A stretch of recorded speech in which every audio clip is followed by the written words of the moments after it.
Hey guys, Connor here and welcome back to Star Wars Central. I've just got a quick update today with only two pieces of news. The first is for the new Valentines Day Crates, which released yesterday, and the second is for patch 1.2. So let's start off with Valentine's Day. It turns out yesterday DICE added a new special edition crate. If you logged in, you should have received a shiny red surprise crate, which contains two pieces of content. The first piece is a variation of emotes, so you could get the crying emote, the laughing emote, and a couple of others, and the second piece is 500 credits. Those are the only freebies you'll be getting, however, as the crate is restricted to 2 items. I know it's not the highest value. I personally would have preferred 1,000 credits because 500 is not anywhere near enough, not even enough to get noticeably closer to either a new crate or a hero unlock.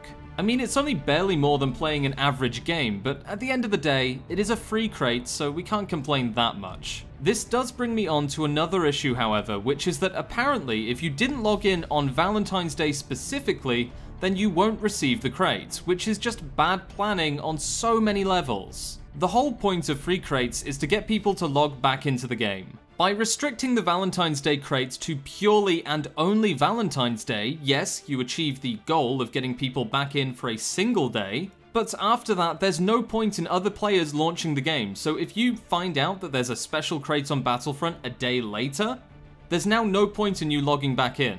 Now, I do know that time-restricted events are nothing new, but for something as simple as a special reward crate, they may as well have just given it out to all players as a standard.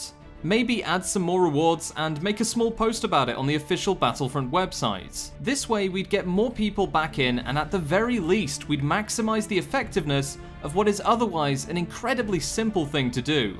At the end of the day, a new crate is a good excuse to get back on Battlefront 2. Opening that up to as many players as possible should always be the goal. Anyway, moving on, I've got some news on patch 1.2. Now, I know we were all hoping that the next major update was going to release over the last couple of days, and it was disappointing to say the least to find out that it wouldn't be releasing that quickly. But it's not all bad news. The community manager, Matt Everett, also known as Sledgehammer70, did post to the official Battlefront forums a very important reminder that I think you guys should be aware of. He said in answer to a question on when the patch will release that patches can occur on any day of the week or weekend. Meaning that literally any day now the official downtime post could go live, signaling that the patch is ready for deployment and some of these huge changes will finally be coming to Battlefront 2. I really can't stress enough, guys, how important patch 1.2 really is. We've got a ton of heroes versus villains balancing, a major arcade update to not only arcade as a mode, but apparently the AI as well, and on top of this, a new game mode with jetpack cargo, and many, many more changes. It's a big patch, and it's something that Battlefront 2 has been needing for a while now, so really it's the sooner the better when it comes to when it's going to release. Now personally, I think it's still going to be at least 4 to 5 days until it releases. This is because of two reasons. Firstly, I doubt they'll want to deploy a patch in the middle of the weekend. Whilst it's an option, it isn't really a brilliant idea because if anything goes wrong with deployment, then a lot of gamers are not going to be happy. Now personally, I think it's still going to be at least 4 to 5 days until it releases, and this is because of two reasons. Firstly, I doubt they will want to deploy a patch in the middle of the weekend.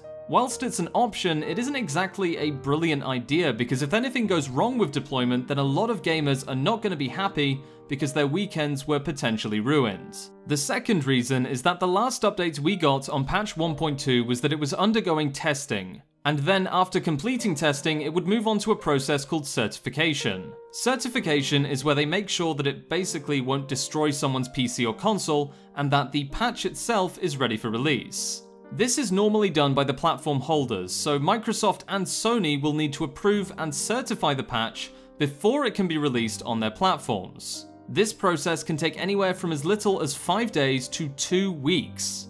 So even though we really want patch 1.2 to release now, we may actually have to wait if the certification process ends up taking a bit longer than expected. And that doesn't even take into account the possibility that the patch itself fails the certification process, in which case they've got to go through the whole process again, and it's just going to end up taking more and more time.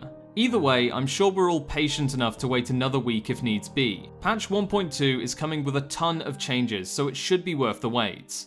So that's just 2 pieces of news for today that I figured you guys ought to know. Tell me in the comments below what parts of patch 1.2 are you most excited for. Personally, I just want to see heroes versus villains rebalanced, and please, for the love of God, fix Palpatine. It really is just beyond a joke at this point, and hopefully patch 1.2 will remove any of his issues and bring him back into balance with the other heroes and villains. Anyway, that's it. I hope you guys enjoyed the video. I'll see you next time, and may the Force be with you.